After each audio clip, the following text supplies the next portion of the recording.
Welcome to Simplify to Scale, a show dedicated to helping you scale a high impact and high profit business that you love without all of the complexity and chaos that can keep you trapped in the day-to-day. I'm your host, Krista Grasso, and with decades of scaling experience, I know what actually works and what's just hype. So if you are done with all of the one-size-fits-all scaling advice and all of the overnight success promises, and instead you want proven practical strategies that will help you simplify operations, elevate your leadership, amplify profits, and scale sustainably, let's dive in and get started.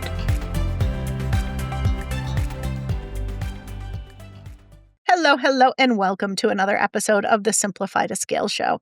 Today, Jess is back with me, and we're talking about different thinking styles. So you know how you just have those things that seem to come up on repeat for you, and then you're talking to someone, and they're talking about how they've had the exact same experiences? So her and I had something totally different planned to record today, but we found as we were chatting pre-recording here that we both are having a super similar week. We're experiencing super similar things, and we're thinking if we're hearing this, if we're dealing with this in both of the respective businesses that we work with, then I bet you might be dealing with this too.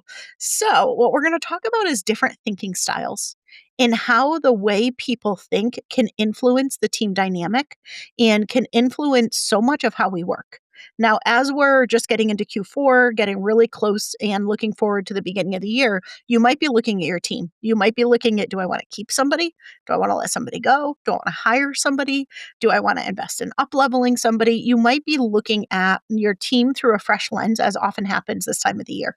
But you also might be feeling some of the pain of maybe team where communication isn't super strong, right? When you feel the pressure and you're like, I have one quarter left. I have a million things I need to get done. I'm not at my financial target yet, or I am, but there's still so much more that I want to achieve. All of a sudden, things that didn't annoy you before can start to really annoy you. Today's been one of those really annoying days for me. I'm usually super calm and super cool and super level-headed. I'm the calming voice in the room. I was not the calming voice in any room today. But that being said, it's because of these different thinking styles in the different way that we approach things. So before we dive into it, Jess, you want to share a little bit as well? Because I know this was just something we were chatting about earlier. Yes, and the fact that which is no surprise at this point, and I'm pretty sure that, your listeners will know over time how similar we are, but the fact that we were having some of the same thoughts throughout the day, just with this whole just abstract and linear thinking or logical and all of that, it really comes into play, and it's one of those things when you kinda take a moment to sit back and really think about, "Okay, maybe there is a connection that I can make and help me that can help me navigate whatever I'm experiencing or whatever I'm going through." It allows you to make sense of it. It feels less big, and it feels like something you can navigate in a way to actually having a more productive outcome versus it just being wallowing in frustration. Absolutely. Today was a little bit of a bit of the frustration day just for fun. But Understood. that being said, so Jess used a couple of the terms that we use internally a lot. I use this with some of my consulting clients a lot. But then there's some other terminology as well. So let me kind of break them down. So one of the common phrases that I'll use, especially when working in larger organization or with bigger clients, is more abstract thinking versus more linear or more literal thinking. Also, sometimes we'll talk about it as like the essence of something versus exactness. So essence versus exactness. It could be creative versus, very specific, very kind of step by step. So there's a lot of different ways that you could describe it. But if you think about somebody who is more of a visionary mind, somebody who typically is an entrepreneur who started a business, tend to be more comfortable in a little bit of the abstract place, more comfortable not knowing all the details or not necessarily thinking in a very straight line. Sometimes the more visionary somebody is, sometimes the harder time they have thinking in a straight line. They tend to be more abstract and creative thinkers. It serves itself really well for innovation, right? If you're trying to dream up something brand new, that doesn't work when you're following a step-by-step process. And so visionaries tend to be more on the abstract side of things or more the essence of things. Now, there's some of the people who are on your team, especially the people who are getting things done, could be a right hand, it could be an operator, it could be anybody in any sort of implementation related role, and someone maybe that we would see at an execution tier or a strategic execution tier if you're familiar with the pyramid we talk about a lot. And so, for a lot of those people, they tend to naturally think more linear. It's part of what they do. They can hear an abstract concept and break it down into linear steps. It's usually why you hire them if you're a visionary, because they can take the ideas that you have, the innovations, the big creative ideas that you have, and actually see, okay, we need to do this and then this and then this and then this. And they can break it down very linearly. Right. Helpful, amazing. But when you're trying to have a linear conversation with an abstract thinker or an abstract conversation with a linear thinker, there is such a language gap and a translation gap in the middle. And we've talked about that language and kind of how visionaries and operators speak different languages in the past. But we wanted to approach it from a slightly different angle today, which is more of the team dynamic and what you do about it and how you avoid the days that are super frustrating, like mine. Um, and Jess's experiences and turn it into something that's really productive instead of everyone feeling just frustrated and work kind of stopping, productivity stopping. So, Jess, you want to share anything about the experiences that you were having? And I'll give a little more insight into mine. Yes, fortunately, contextually, it was even in a team dynamic, so it's something that translates really well. But there's one added layer for me is I'm just naturally I'm an ambivert, so I'm in the middle. I am ambidextrous, so I'm left and right hand. So it's one of those things. There's no surprise that I have that abstract and linear thinking. And with that being said, it's one of those things to where I'm normally on one side or the other though. It's rare that I'm actually functioning from a space of in the middle, and I often have to assess situations so I can translate and adapt to whatever conversation with whomever I'm having. And so as I was really engaging in that conversation, I was able to say like, I'm on either side. So I even have to sometimes give disclaimers so that from my as my literal brain is kicking in, I might hear something that someone's communicating. I will ask these very direct questions to make sure that I understand exactly what they mean. But I noticed that in that communication, it's really important for me to be clear about where I'm coming from and the why behind my questioning to give them that context so they know that I'm genuinely trying to process through what they're sharing with me and I'm not belittling or trying to demean anything that they're saying because it could just say it was like an example of the question could be, okay, well, what do you mean by this? You use this phrasing, it was seems very clear, but I'm wanting to make the connection that you are trying to convey. Can you please make sure that this is what you meant or whatever the case is? And so there is a level of extra, like an extra layer of work that has to take place, but having that clarity is critical because I often can sense I'm either on one side or the other. So that's that internal work and labor that I have to do, but at the same time it's extremely helpful especially when you're dealing with different groups of people or different people individually on a team. Yeah, absolutely. And probably, again, no surprise for anyone who knows Jess and I or works with us at all. Sometimes we joke that we kind of share a brain, but I am the same where I can go back and forth between both. And it works very well for Jess and I when we work together individually.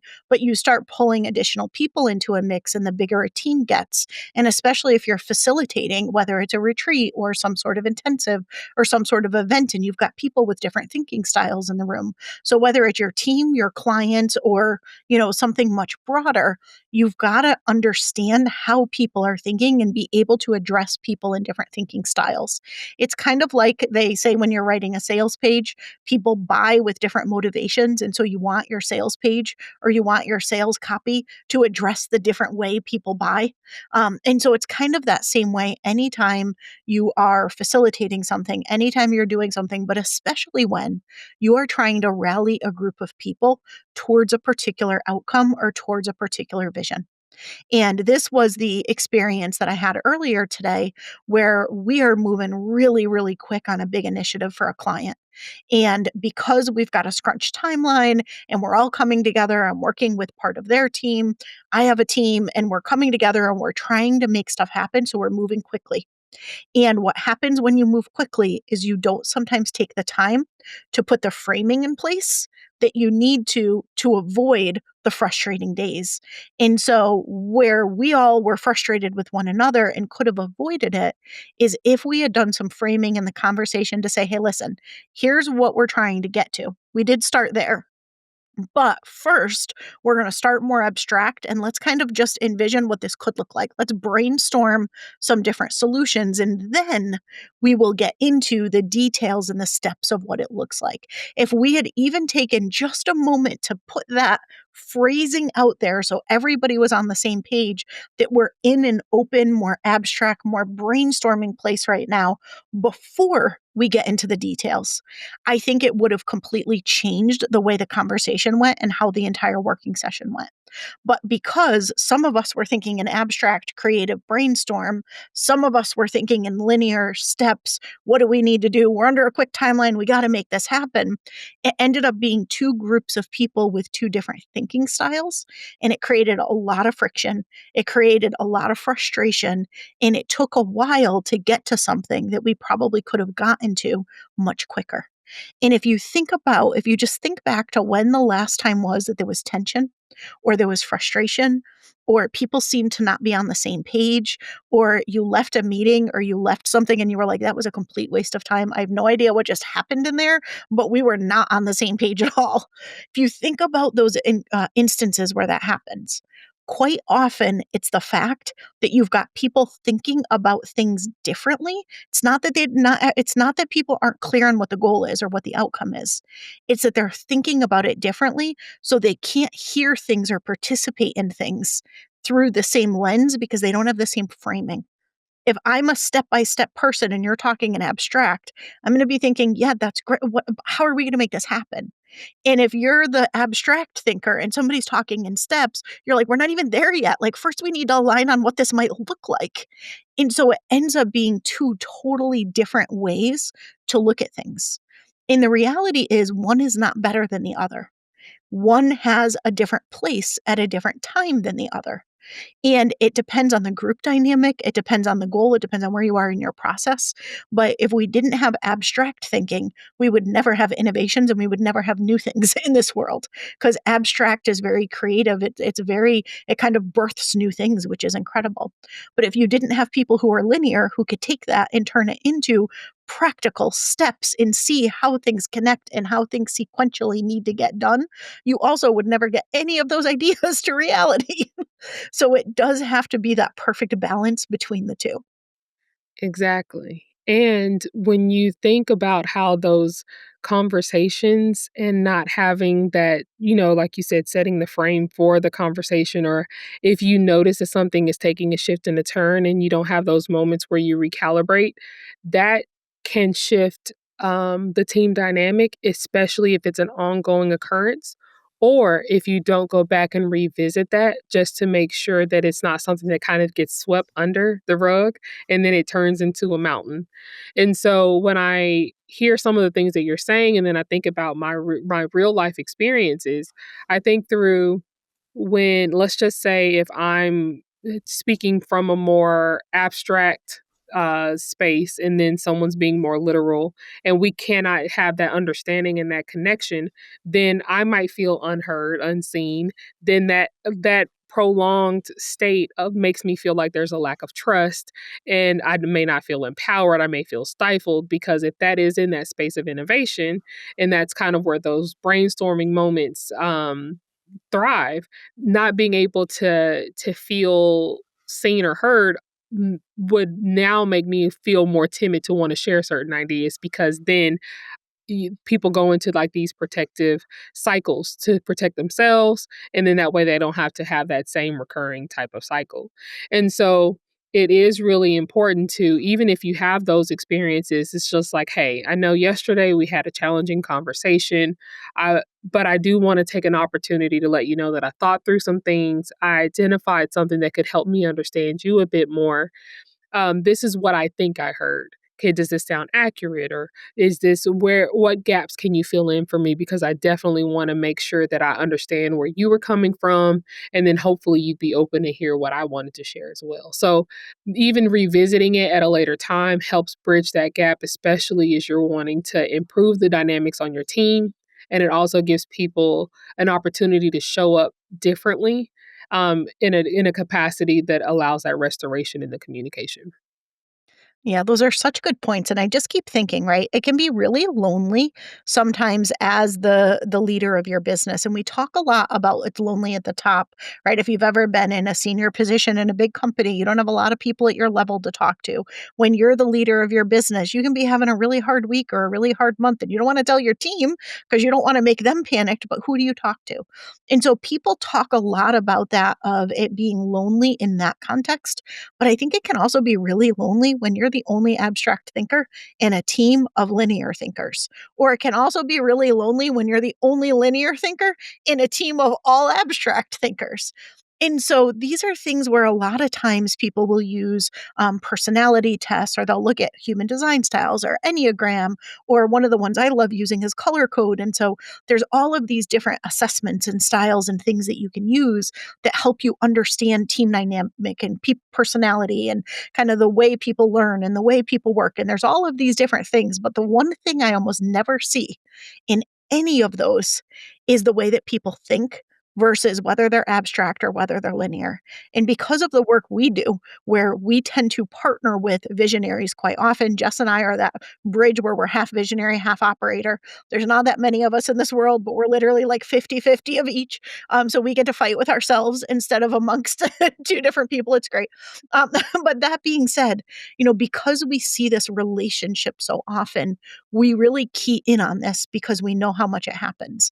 But even when we're not in that relationship with this client that I mentioned where we had this experience earlier, I'm in neither of those roles with them. I'm there in a pure advisory capacity. And yet those same dynamics exist. They exist in every team and every place. And you don't want to be the one person who feels misunderstood and unheard, as Jess shared, that one lonely person who is different from everyone else and who feels like, why do I even bother saying anything? Because nobody listens. They don't understand what I'm saying anyway. And so you do wanna think through that team dynamic. You wanna think about as you're building your team and turning them into a high performing team, or as you're stepping into a client engagement and working with a client, how do people think? How can you think together?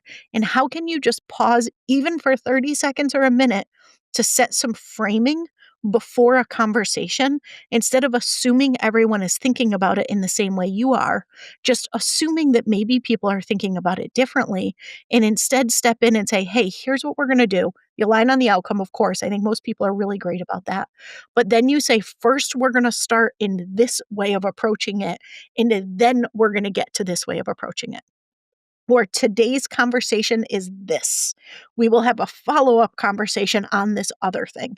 And I think just putting that framing in place, it makes so much of a difference, not just in productivity and in results in the meeting, but in how that person feels valued, feels a part of the team, and ultimately continues to show up over time. And sometimes that person is you. Sometimes that person is someone on your team or someone you're working with. Exactly.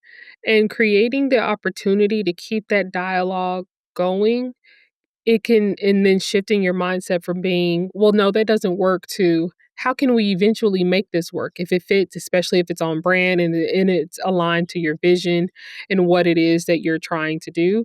It's one of the things that I love, even that we do internally on the team, is we have a backlog of ideas for a variety of things.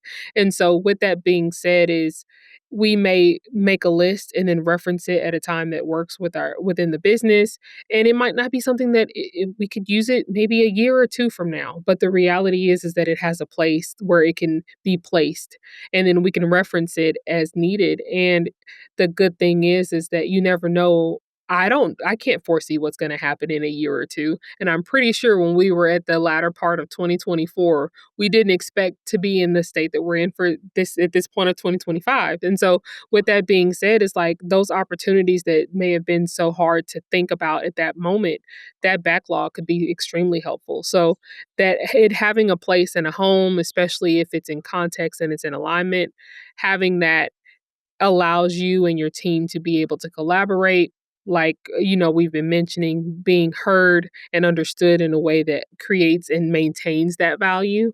And it also gives the visionary the ability to stay in that creative space without feeling that even their momentum has to stop either, because as we all know, a lot of visionaries like to be in that creative space. It's something that fuels them. So even visionaries having a space to go and get it all out of their head can create capacity for that linear thinking.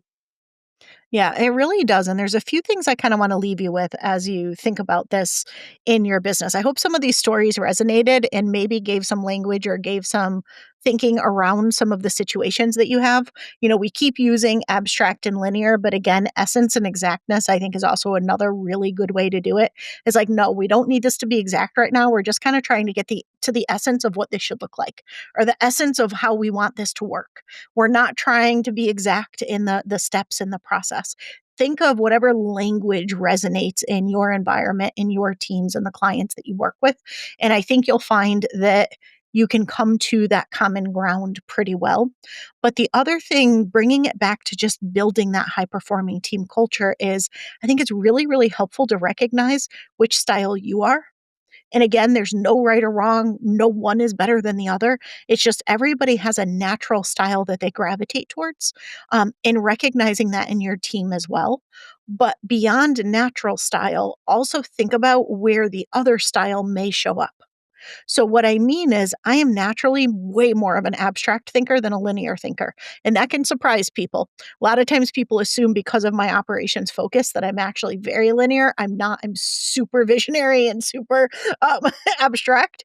But that being said, where I can be really linear in things is when I'm learning something or doing something new for the first time, right? If it's brand new for me, I'm trying to learn the steps, I'm trying to absorb it, I'm trying to understand it. Too abstract, and sometimes I can't grasp it. But as soon as I get it, I immediately pivot back into abstract mode.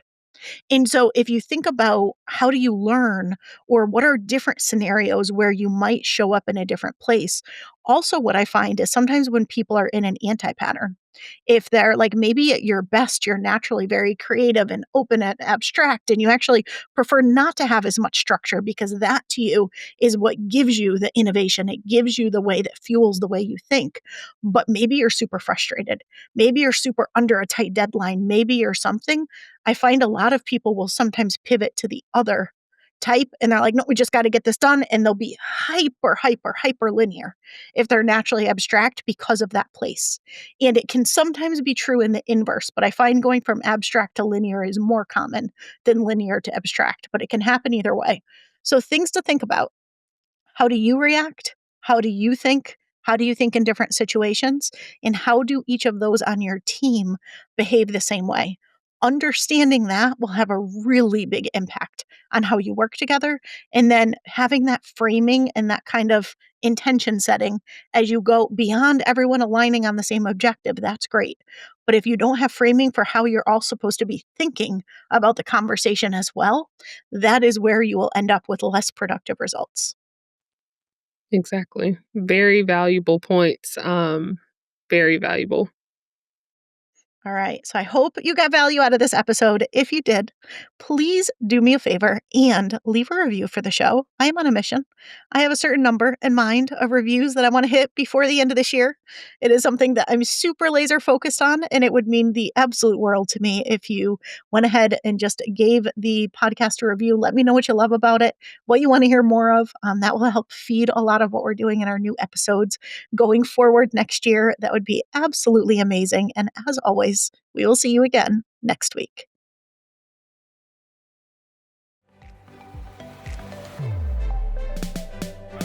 Thanks so much for tuning in to this week's episode of Simplify to Scale.